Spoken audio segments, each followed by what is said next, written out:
السلام علیکم ګرانو لیدونکو په دې هیله چې جوړ او روغ به وئ. په دې ویډیو کې غواړم تاسو ته د کاروبار یوه مناسبه او غوره مفکوره وړاندې کړم چې هغه د افغانستان په ډېرو ولایتونو کې د تطبیق وړ ده او په اسانه باندې تطبیق کیږي. د افغانستان د کرنې او مالدارۍ وزارت د معلوماتو پر اساس د افغانستان 40 سلنه ځمکه د څړځایونو او مالدارۍ د تولید لپاره مناسبه ده او همدارنګه 9 سلنه ځمکه د کرنې لپاره مناسبه ده. د دې معلوماتو په اساس موږ ویلی شو چې افغانستان یو کرنیز هیواد نه بلکې د مالدارۍ او د غوښې د تولید لپاره یو مناسب هیواد دی. خو بدبختانه موږ اوس هم هیواد ته هر کال په لسګونو میلیونه ډالره غوښه یوازې واردوو، یعنې په میلیونو ډالر زموږ د هیواد څخه وځي، په داسې حال کې چې موږ دلته د غوښې د تولید لپاره د مالونو د څړځایونو لپاره د مالونو د تولید لپاره مناسب چاپیریال لرو، مناسبه هوا لرو، مناسب ځایونه لرو، نو موږ کولی شو په دغه برخه کې پانګونه وکړو. خصوصا هغه ولایتونه چې هلته بارانونه ډېر کیږي لکه ننګرهار ولایت، خوست ولایت، کونړ ولایت او نورستان ولایت. دا هغه ولایتونه دي چې دلته همیشه غرونه شنه وي، دلته بارانونه ډېر کیږي نسبت نورو ولایتونو ته. نو د دغه ولایت اوسیدونکي چې کوم دي دلته باید دوی د غوښې د تولید په برخه کې پانګونه وکړي او کار وکړي.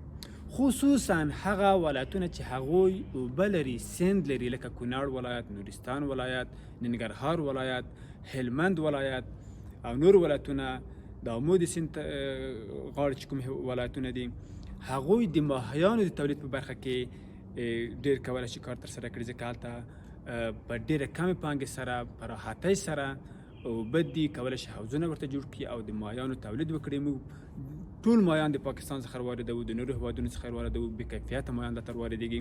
نو دلته به هم د کار زمینه برابره شي او هم به تاسو ته ډېره پیسې په لاس درشي، یو مناسب کار به تاسو پیل کړئ.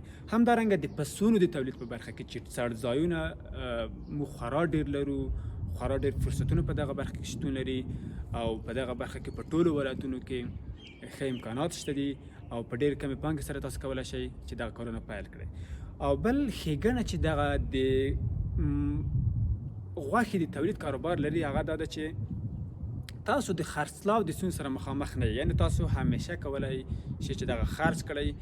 داخلي بازار کې دغه برخې ته ډېره اړتیا ده او که چیرې اضافه کېږي نو هغه موږ کولی شو بهرنیو هیوادونو ته هم صادره کړو، ځکه نور هیوادونه هم د غوښې ته اړتیا لري او موږ په دغه برخه کې خورا لوړ پوتانشل لرو، ښې ځمکې لرو، ښه غرونه لرو، ښې دښتې لرو. د دغو غرونو څخه موږ کولی شو د څړځایونو استفاده وکړو.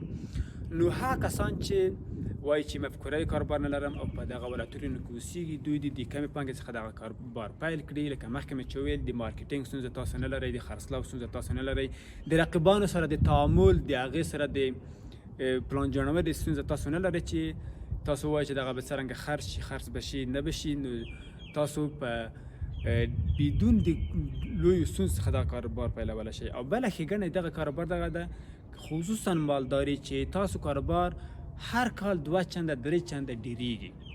یعنې نورې ښېګڼې به تاسو ته معلومې وي، خو که چیرې تاسو په دغه برخه کې علاقه لرئ او غواړئ پانګونه وکړئ، نو دا مناسب فرصتونه دي د افغانستان د اقتصاد د پرمختګ په هیله.